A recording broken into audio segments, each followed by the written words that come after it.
So I grew up in a very loving home family, grew up in church, really big family. We only lived a half mile from my grandparents, so we did everything together. Really have gone to church my whole life, so had a great youth group. In fact, we're still pretty close friends with a lot of them too.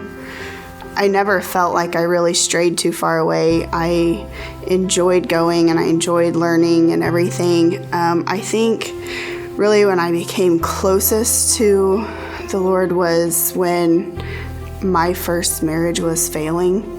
And I had friends and family and everyone there supporting me, but He brought me the only peace I could find in all of that.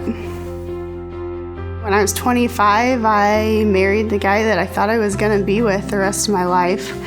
We had some major struggles. We had a miscarriage, and I ended up having to have emergency surgery all at the same time. It was pretty much after the second failed infertility treatment when it all came crashing down.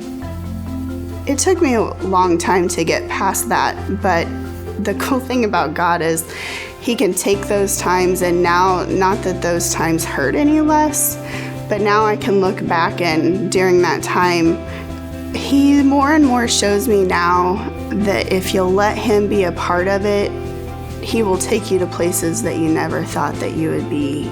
I said when I got divorced I was never getting married again, and I think God kind of chuckled at that. He sat back for a few years and let me think that. But shortly after I moved to Joplin, I made a really good friend through a fitness class in town. She kept telling me she had a guy she went to church with that she needed to introduce me to, and I literally ignored her. I went to church with her in Joplin one time because I was still going to my home church, but it was almost an hour's drive each way.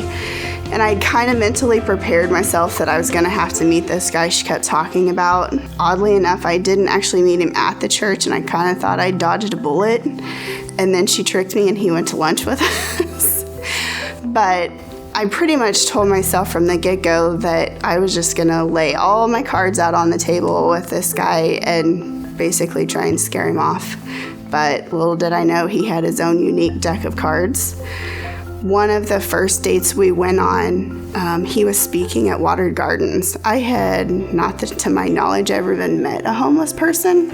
In that time since he and I have been together and now married, I've met some of the most incredible people through volunteering there. I also got to meet April, work with April, and now I get to volunteer with her and the ladies at her discipleship recovery house every week. God just amazes me in the fact that I've never had a drug addiction or alcohol addiction or anything, but that doesn't make me any less capable of going in and loving on those ladies. Just to be able to watch them walk through steps that they might have thought never would be possible because of decisions in their past doesn't make God any less possible from making those happen.